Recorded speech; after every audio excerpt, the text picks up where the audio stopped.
a voice at the back of your mind, tells you cannot do anything right. In some of the cases, the victims then tell others, oh shit, I cannot do anything right. I'm so sorry, I'm so clumsy. Yeah. So, all that gaslighting is now manifesting as, a self-gaslighting thing with the victims. Yeah. Where the victims begin to gaslight their own selves. Hello, everyone. I hope everyone is doing good and taking good care of themselves. So today I'm going to talk about, this unique thing about narcissistic relationship, where you are being abused. You have to go through all that abuse. You have to endure that abuse. You have to suffer and tolerate all of that, but you are not allowed to leave. Yeah. So we are going to talk about that. And before I get going, I would request you all to like, share, subscribe the channel, hit the notification bell so you guys are updated whenever we put out a new content. So narcissistic relationships are, I would say 90% abuse and 8 to 10% superficial good stuff. Yeah, that superficial good stuff can be a good dinner, a good outfit, a flattery, compliment, a good vacation, taking you out for a good lunch date, buying gifts. So, this is what the good is. The good is nothing deep and meaningful. Yeah, it's mostly material and superficial in nature. The deeper stuff is all about abuse, manipulation, silent treatment, triangulation, lies, deceit. It goes on. Yeah. So, to sum it up, a narcissistic relationship is 90% abuse and 10% superficial um, good stuff. So, in a narcissistic relationship, majority of the people, I mean, now in today's time, majority of the people know what they are going through, what they are enduring. It's not that, people don't know what they are going through. Yeah. I mean, with lots of channels these days, lots of articles, lots of therapists and psychologists, psychiatrists, life coaches, talking about this personality disorder, people somewhat know, yeah, what narcissism is and what narcissistic personality disorder is and what narcissistic abuse looks like. So, people in a narcissistic relationship know what they are dealing with to an extent, and they don't feel good about the relationship. Though they are in the relationship, they know that they are with a very different and difficult kind of an individual, and overall they don't feel good being in that relationship, but they feel they are stuck. And these victims, even though they don't feel good, they are stuck in that relationship. Yeah. Now, there is a lot of reasons why a victim is stuck in a narcissistic relationship. One is, financial strength. I mean, if someone is not financially independent, it gets very difficult for them to come out of the relationship when the controller and the one who makes money is the narcissist. So it gets very difficult. Yeah. For the one who is not earning anything, for the one who is financially dependent on the narcissist, it gets very difficult. One situation is that. The second is that the narcissist increases their victims' dependency on them to such an extent that the victims, feel lost, yeah, without the narcissist's validation, approval, without the narcissist's feedback. And, this entire conditioning training happens over a period of time. I mean, those kids who are raised by narcissistic parents, they are trauma bonded to their narcissistic parents, and they are enmeshed in a very wrong way, and they cannot function without their narcissistic parent, even though some of them are aware that their parent is toxic, not treating me right. But somewhere or the other, there is a voice inside that keeps telling them, what if mom changes, what if mom transforms. Cognitive dissonance is also there.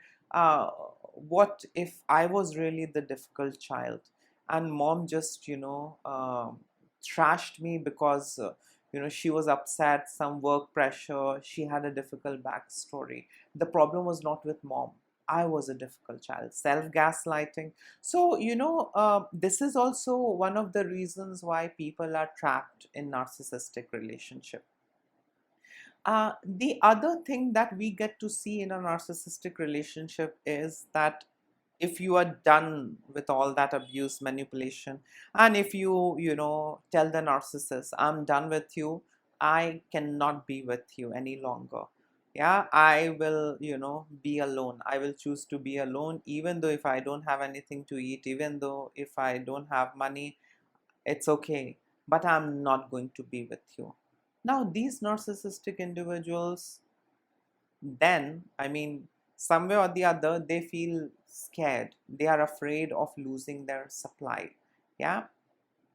So, all what they do is then they come up with, fake promises. I'm going to work on this. I'm going to do this. Don't worry. I'm going to work on this area. I'm going to, engage in therapy. I'm going to engage in this and that. So they are going to, fake things that I'm going to try and work this relationship out. Yeah. Sometimes they even apologize. Narcissistic individuals sometimes even apologize, but that apology is not an honest apology, because you won't see any change later. Yeah, that apology is basically to keep you on hook. So the narcissist is going to transform overnight. They are going to start modeling a very good behavior. They'll start behaving very, good, understanding, cooperative, only to confuse you and manipulate you. They don't change on the inside. They know what they are doing. They are just keeping you on hook. And this is their way of keeping you on hook. All of a sudden, the narcissist is going to validate things and agree to things that you like, you prefer, you agree to. This again confuses the victims. The victims are in two minds. Was I too harsh? I mean, whatever I did or said to the narcissist, was it correct? I shouldn't have given any ultimatum. I shouldn't have told my narcissistic partner that I'm leaving him or her. I shouldn't have done that. I was very rude. I was, very, very rude. I shouldn't have done this. So the narcissist is going to transform things overnight. Yeah. And you are confused. Then something at the back of your mind keeps telling you. That's how these relationships are, narcissistic relationships are. Something keeps telling you there is hope. He might change, she might change. Let me do this and let's see if she changes. I have given ultimatum, so let's see if he changes. But do they really care? No, they don't care. They are simply playing with you. You are just an emotional toilet, a doormat, a punch bag for them. That's it. And till the time they are not bored of you, they are going to keep playing with you. And in that period, if you tell them you are leaving them, they are not going to let you leave them. They are going to transform, change things, and model the best of their behavior, only to trap you in that relationship. So this is how complex, and this is how, I would say, crazy narcissistic relationships are, where you are abused, you are being abused. When you try and stand up against all that abuse, when you try and call out the narcissist's bad behavior, you are blamed in return.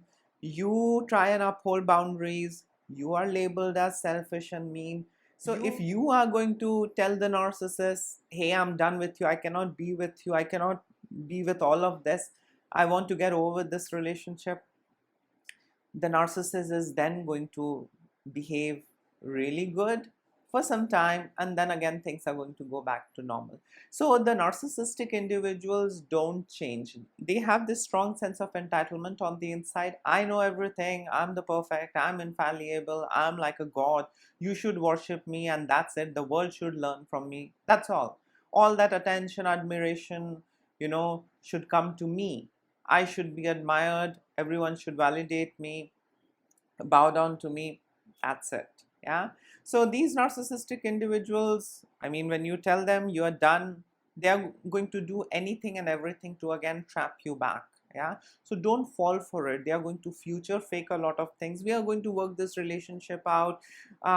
Son, I'm going to try and, work things out. In our days, these things were not there. Daughter, I'm going to work it out. So these narcissistic parents, narcissistic partners, narcissistic husband, narcissistic wives, narcissistic spouse, they are going to pretend, future fake, model a very good behavior only to trap you. So narcissistic relationships are very confusing also, because there is a lot of gaslighting they do. And there comes a time when you start gaslighting your own self. I know it sounds crazy, but I mean, it's a fact. This is what is seen in narcissistic relationship. Let me give you an example. So if the narcissist has been telling you you can't do anything right, now you are no more with the narcissist, you are all by yourself, and you are doing things independently, everything is going fine, but then you did something by mistake, and then a voice at the back of your mind, tells you you cannot do anything right. In some of the cases, the victims then tell others, oh shit, I cannot do anything right. I'm so sorry, I'm so clumsy. Yeah. So, all that gaslighting is now manifesting as, a self-gaslighting thing with the victims. Yeah. Where the victims begin to gaslight their own selves.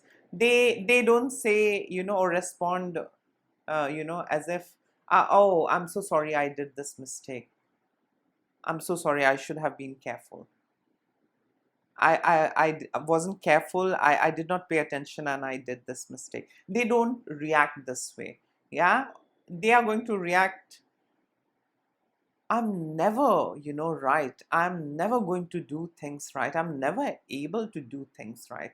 Yeah, because, all those gaslighting phrases and statement, has been solidified inside of them. And now they are into, I mean, the victims are into self-gaslighting. So, narcissistic relationships are very damaging.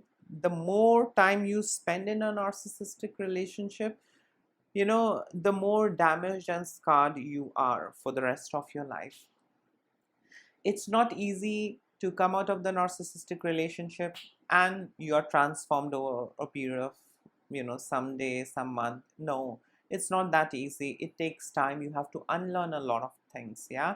You have to mute that voice at the back of your mind that keeps telling you you are not good enough. You won't be able to do this. Yeah. And this is how the narcissist had been, controlling you and manipulating you and keeping you on hook. So I mean, that's absolutely a very different, I would say, journey. I mean, healing and recovering from narcissistic abuse, it's a unique journey in its own way. But coming back to the topic, narcissistic relationships are very addictive. One side to the narcissistic relationship is, I mean, they will keep on torturing you, antagonizing you, abusing you, exploiting you, gaslighting you. You are flooded. I mean, your system is flooded with cortisol, the stress hormone. And then the narcissist is going to give you a tiny bit of validation. That is basically to keep you on hook. And what that validation does is that, with that validation, you begin to feel good. Yeah. Some amount of oxytocin is produced in your body when you are validated, seen, and heard. You feel good, you feel relaxed. So you are in that, fight and flight mode when you are with a narcissist. It's very unpredictable environment. The environment is not safe. So narcissistic relationships are, very toxic and addictive, and this is what makes it addictive. The chemical changes that happens inside of you, I mean, till the time you are with a narcissist. So the narcissist is going to starve you of attention, validation, love, and affection. And if you do things their way, tiny bit of crumb is thrown at you. And the funny thing is, you misunderstand crumbs for love. The narcissist never truly loves you. The narcissist only loves himself or herself. The narcissist never loves his or her slaves. The narcissist loves the convenience that the slave offers, the supply the victim offers. The narcissist loves the things that the victim slaves bring on the table. The narcissist doesn't love them for who they are, and that's the reason narcissists don't encourage their victims to be authentic. Every time the victim tries to be authentic, the victim is shamed, guilt tripped, yeah, embarrassed, for being authentic. Authenticity is the bad stuff, and authenticity is something that enrages the narcissist. Yeah, authenticity mean you won't be, under the narcissist, you won't be buying their BS. Yeah, you would be questioning them, you would be reasoning with them, you would be criticizing them. So the best thing is keep aside authenticity. Authenticity is a bad stuff. Authenticity means you're a selfish guy, you're a selfish girl. Yeah, so that's how the narcissist, his or her enablers, gaslight you, and keeps you away from being authentic. Yeah, or walking that path. They keep you away from all of that by gaslighting. That authenticity is a bad stuff. So yes, this is how addictive and complex narcissistic relationships are. In some of the cases, you are aware of what is happening with you. You are aware of all that abuse and manipulation, but they model good behavior. You are confused, and then you feel guilty for being harsh and telling them that I'm going to leave the relationship. So overall, a narcissistic relationship is very addictive, very complex, very abusive, very traumatic, and it's very difficult to get away from narcissistic individuals. You really have to work on your own self, and the first step towards coming out of narcissistic relationship or towards healing from narcissistic relationship is radical acceptance. You are with a narcissist. They are not going to ever think or feel the way how you think and feel about things. No, they are all about themselves. Yeah. So the first path towards healing or recovering from narcissistic abuse is radical acceptance. The narcissist is not going to change. They are entitled individuals, lack empathy. They are not going to change. They might, shapeshift sometimes to avoid accountability and responsibility, but overall, they are going to remain who they are. With age, with time, they are going to turn more toxic and wild. They might, exhibit dual face. Outside, they might be someone absolutely different, and inside enclosed spaces they might be absolutely different individual. They might do that as well, but they are not going to change. So radical acceptance is the first path towards healing and recovering from narcissistic abuse. So yes, this was it. In case if you would like to add in something, you can always comment below. Till then, take care of yourself. Lots of love and blessings to all of you, and don't ignore the red flags. Bye.